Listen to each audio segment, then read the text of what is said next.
Senator Manchin. Thank you, Senator Reid. I appreciate it, and I want to thank our presenters today, and both of them for their service to our country and the job they do in such a professional way. Let me ask this question, if I may.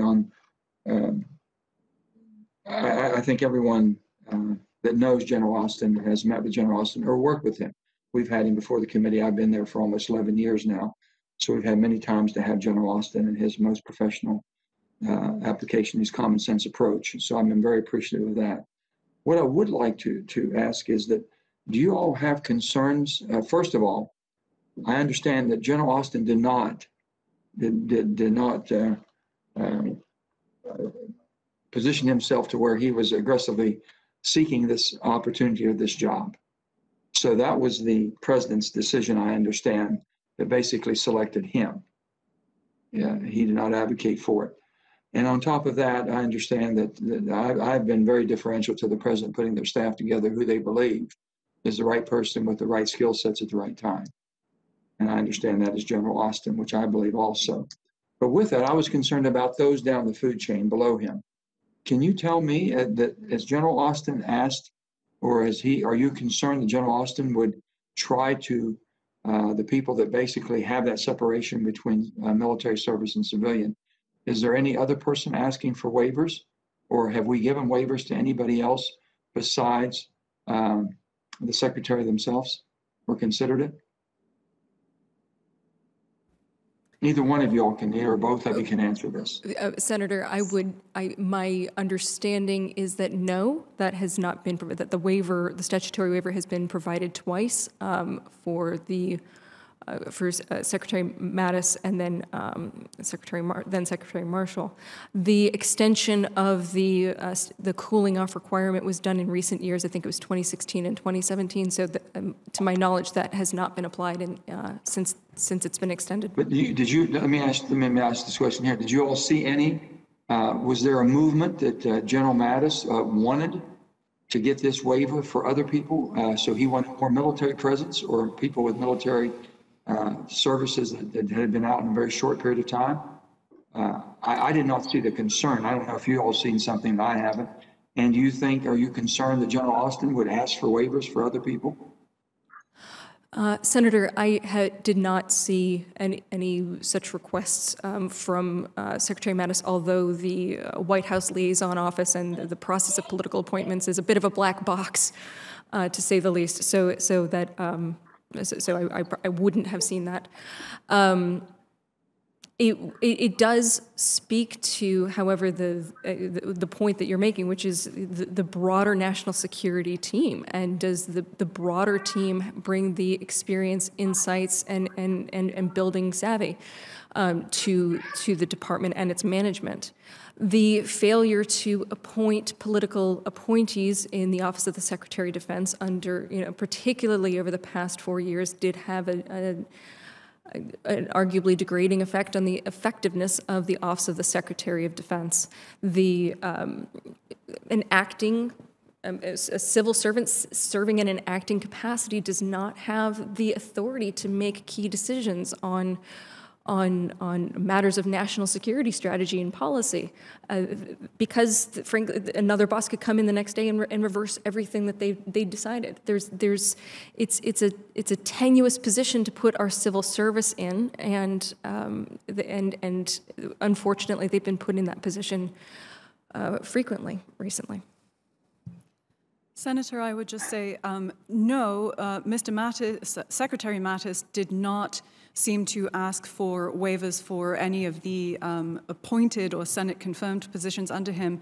It's my impression that both Mr. Trump and Mr. Biden had or intended to have a fair amount of personal influence and control over those appointments and not delegate that entirely to their secretaries. And so what we saw under Mr. Mattis, under Secretary Mattis, was a tendency to sidestep the civilians, not a tendency to try to put his own people in those positions. In other words, a tendency to rely more on the Joint Staff because of the kind of personnel vacancy and turmoil that Dr. McInnis has described.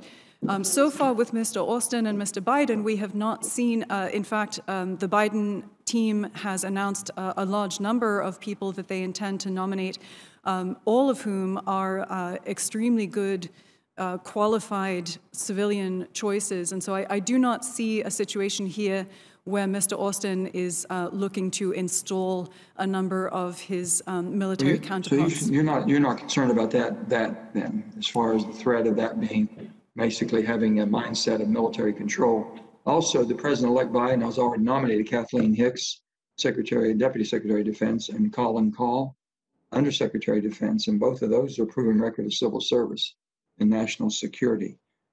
So my question was, should General Austin be confirmed what other senior leadership positions at the Department of Defense would you suggest he fill with civilians?